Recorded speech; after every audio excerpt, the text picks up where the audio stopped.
Does this sound familiar? You're looking for a new fight stick, and you're torn between traditional joystick and all-button layouts. You were caught up in the great Twitter cheat box debate of 22, and now you're not sure what to do. You can side with decades of tactile tradition, or you can ride Kawano's hitbox hype train to the end of the line. Or, what if you didn't have to choose at all? What if you could embrace your arcade roots, but also welcome the future of 4-frame super inputs with an all-button controller? Now you don't have to choose. Now you can have both. Enter the HITSTICK, a gaming peripheral which utilizes both joystick and all-button style inputs. I first saw one of these probably 3.5 years ago on Reddit, and they've only been getting more traction since. Perhaps they still haven't quite reached mainstream popularity yet, but they certainly will soon. Here are some of the upsides of this HITSTICK controller style. They offer both adaptability and variety. Allow me to explain. If you want to take advantage of lenient input shortcuts in certain games that offer them, you have that ability. I like the thought process behind these units. Certain characters, or even entire game titles, might favor one input device over another, and now you can select the most appropriate choice for your game in that moment. If you need the precise air dashes of the all-button controller, or the satisfying butter churning abilities of a lever, you've got both at your disposal. I spoke with an SF5 player at EVO who mained both Urian and Luke, a charge and motion character respectively, and he utilized the all-button side of the controller while playing Urian and the joystick when he pulled out the pocket Luke. These HITSTICKs allow you to adjust your play in real time based on your current game or character. Though these aren't without a handful of downsides. These HITSTICKs require quite a bit of real estate to accommodate both input styles, and they typically clock in around that 18-inch mark, which definitely puts them in the larger category of fight sticks.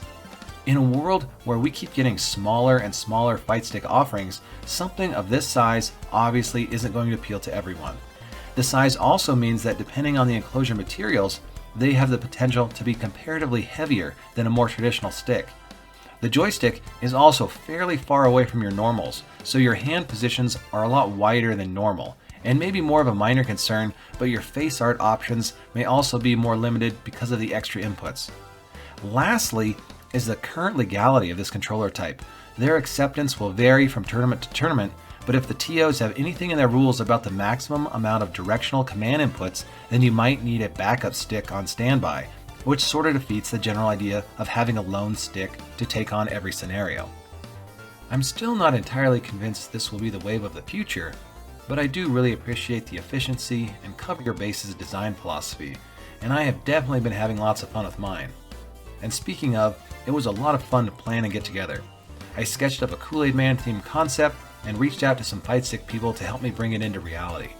Jarambe cut me a case from a thicker plexiglass variant with my dimensions, and JXK added some color and fine-tuning to my concept art. I replaced the switches and some Qualma gravity buttons, popped in a Brook board, a Magician's SOCD cleaner from BitBang, and a special edition lever from Sumitsu. The wiring is only slightly more tedious, but not too dissimilar from a normal build. This one was custom, but I'm sure you can tap the same people to help fabricate a case and artwork to your specs, but there are definitely other, easier ways to obtain one.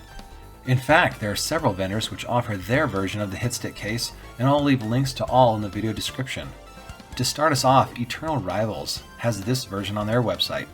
These are 18-inch by 8-inch, and because they are cast acrylic, only weigh in around that 5 or 6 pound mark fully assembled.